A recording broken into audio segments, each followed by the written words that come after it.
निम्नलिखित में कौन समाजीकरण के गौण वाहक है? समाजीकरण से भी आपके परीक्षाओं में 2 नंबर पूछे जाते हैं। और पहला पूछा जाता है, या तो पूछा जाएगा समाजीकरण का प्रथम का हमारा कारक या द्वितीय, यहीं से प्रश्न और 2 नंबर का पूछा जाता है।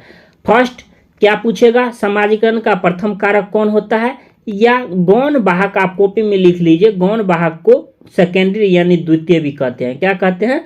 सेकेंडरी या द्वितीय कहते हैं।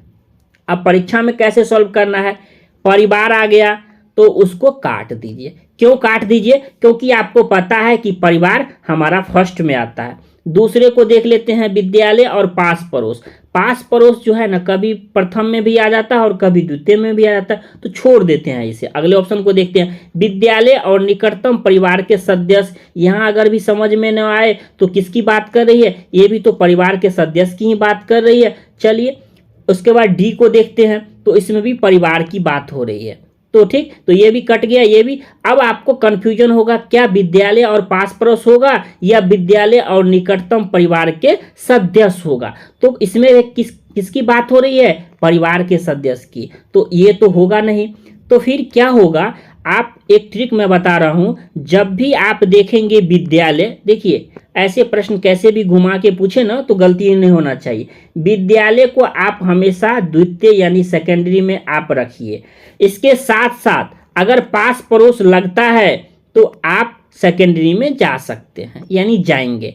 प्रथम में क्या हो जाएगा, अगर देखिए समाजीकरण का गौण वाहक तो पूछा जाए तो विद्यालय और क्या हो जाएगा, पास पड़ोस। यहीं अगर पूछता कि प्रथम क्या होगा यानी प्राथमिक कारक क्या होगा, तो किस पे जाते, विद्यालय एवं पास पड़ोस पे जाते, यानी ऑप्शन नंबर आप किस पे जाते, फर्स्ट पे जाते। क्योंकि हम प्राथमिक अगर रहता तो समाजीकरण का प्रथम दे देता, प्रथम कारक क्या हो जाएगा, तो क्या हो जाएगा आपका यहाँ परिवार एवं पास पड़ोस हो जाएगा। लेकिन आपसे पूछा है गौण वाहक, सीटेट में जो है ना शब्दों का खेल हो जाता है, कभी द्वितीय दे देगा, कभी गौण वाहक दे देगा, कभी सेकेंडरी दे देगा, तो ये सभी को याद रखना है। तो विद्यालय के साथ आप हमेशा याद रखिएगा, विद्यालय द्वितीय में होता है और परिवार हमारा प्राथमिक में होता है। तो आज के बाद ये गलती नहीं होगा। ऐसे आपको परीक्षाओं में भी सॉल्व करना है। अगला क्वेश्चन है, लेव वाइगोस्की के अनुसार संज्ञानात्मक विकास का मूल कारण क्या है? उसमें पूछा जा रहा है आपसे लेव वाइगोस्की से। लेव वाइगोस्की से भी प्रश्न आपके परीक्षाओं में रहते हैं। संतुलन, सामाजिक अन्योन्य क्रिया या मानसिक प्रारूपों का समायोजन या उद्दीपक अनुक्रिया की बात हो रही है। तो जब देखना है लेव वाइगोस्की, तो लेव वाइगोस्की से याद आपको याद आ गया होगा, अच्छा वही लेव वाइगोस्की महोदय जी हैं जो समाज की बात करते हैं। अब तो पढ़ने की क्या 5 सेकंड में, अच्छा सोचिए अब तो ऑनलाइन पेपर हो रहा है, तो क्या ये 5 सेकंड टिक करने में लगेगा, 2 सेकंड में टिक हो जाएगा। क्यों?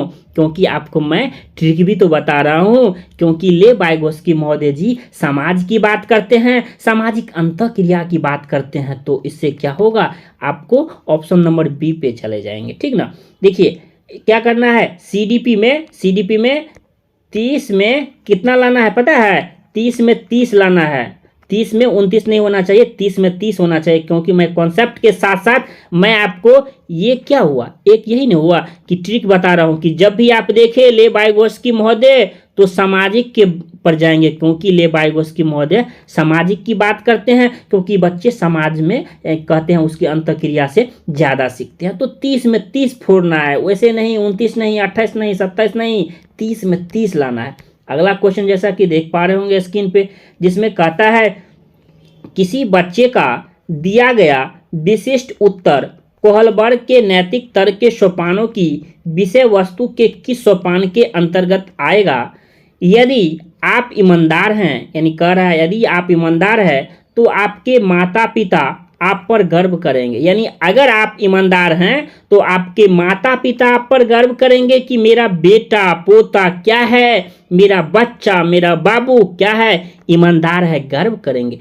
क्यों करेंगे? इसीलिए आपको ईमानदार रहना चाहिए। यह कह रहा है कोहलबर्ग महोदय के अनुसार क्या हो जाएगा, तो यह हमारा अच्छी लड़की तथा अच्छा लड़का का हमारा क्या हो जाएगा, यह अनुकूलन हो जाएगा, यानी ऑप्शन नंबर सी। जब भी आपको ऐसे प्रश्न मिले कि यदि आप ईमानदार हैं तो आपके माता पिता आप पर गर्व करेंगे, क्योंकि ईमानदार रहना चाहिए। तो इसमें अच्छाई की बात हो रही है, तो क्या हो जाएगा, अच्छा लड़की और अच्छा लड़का का हमारा ये अनुकूलन समायोजन हो जाएगा। तो ऑप्शन नंबर सी आपका करेक्ट हो जाएगा। ऐसे ही परीक्षाओं में आपके प्रश्न देखने को मिलेंगे और ऐसे ही सॉल्व करना है। अगला क्वेश्चन जैसा कि देख पा रहे होंगे स्क्रीन पे, जिसमें कहता है जीन पियाजे, देख रहे हैं ना आपके प्रश्न जो पूछे गए हैं, क्वेश्चन है जीन पियाजे के अनुसार अधिगम के लिए निम्नलिखित में से क्या आवश्यक है। फिर जीन पियाजे की बात हो गई, ठीक ना, जीन पियाजे आपको छोड़ने वाले नहीं है। तो फिर उसके ऑप्शन को देख लेते हैं। शिक्षार्थी के द्वारा पर्यावरण की सक्रिय खोजबीन, या वयस्कों के व्यवहार का अवलोकन, या ईश्वरीय न्याय पर विश्वास। क्या जीन पियाजे महोदय जी कहते हैं ईश्वरीय न्याय पर विश्वास, या शिक्षकों और माता पिता द्वारा पुनर्भलन।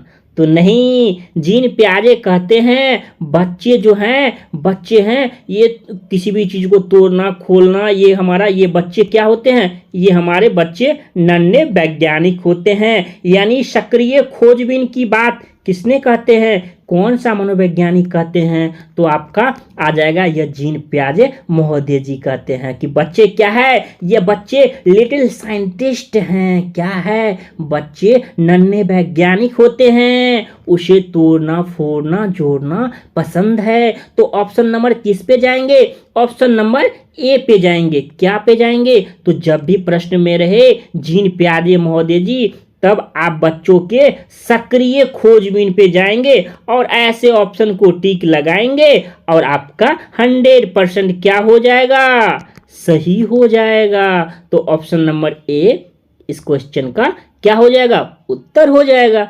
अगला क्वेश्चन जैसा कि साथियों स्क्रीन पर देख पा रहे होंगे, ठीक ना, फिर भी जीन पियाजे आ गए। तो जीन पियाजे से है, जीन पियाजे महोदय जी के अनुसार स्कीम यानी हमारा निर्माण जो है उसको ऐसे पढ़ना है। उसके बाद कहता है यहाँ तक पढ़ना है, नवीन जानकारी में संशोधन और नवीन जानकारी के आधार पर पुरानी योजनाओं में संशोधन के परिणाम के रूप में घटित होता है। तो इन दो प्रक्रियाओं को जाना जाता है।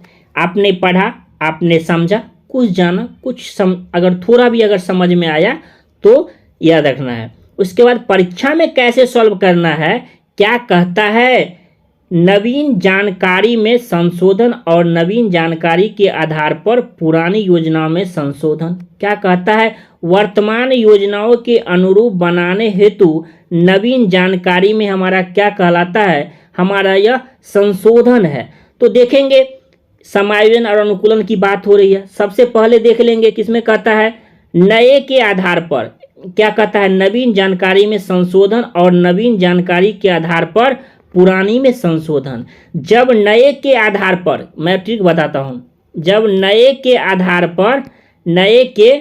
पर जब नए में होगा, यानी क्या, अगर न्यू है, ठीक, न्यू है और फिर न्यू में चेंज कर दिए, क्या किए, न्यू है और न्यू में, अगर न्यू आपने कुछ सीखा, अगर न्यू में कोई चेंज किया, तो यह हमारा क्या हो जाएगा, यह हमारा समावेशन होता है। तो फर्स्ट आ गया समावेशन। दूसरा है क्या, आपके नवीन जानकारी के आधार पर पुरानी में संशोधन, यानी नवीन जानकारी के आधार पर, नए जानकारी के आधार पर क्या होगा, पुरानी में संशोधन, ठीक ना, क्या हो जाएगा, नवीन जानकारी के आधार पर किसमें संशोधन कर रहा है, आपको ओल्ड में संशोधन कर रहा है। किसमें संशोधन कर रहा है, आपको पुरानी में संशोधन कर रहा है। तो यह हमारा समायोजन होता है। तो इस प्रकार कह सकते हैं इसका उत्तर क्या हो जाएगा, ऑप्शन नंबर डी सही हो जाएगा। क्योंकि जिसमें कहता है नवीन जानकारी के आधार पर पुरानी योजनाओं में संशोधन, तो किसके आधार पर कहता है, नवीन जानकारी, तो हमारा यह समायोजन होता है। तो हमेशा याद रखिएगा, नवीन जानकारी के आधार पर जब पुरानी में संशोधन हो, जब पुरानी में संशोधन हो तो समायोजन, और जब नए के आधार पर नए में हो तो हमारा क्या कहलाता है, यह हमारा समावेशन होता है। तो दोनों इस प्रकार के मिल जाएंगे, आपको ऑप्शन नंबर डी सही हो जाएंगे।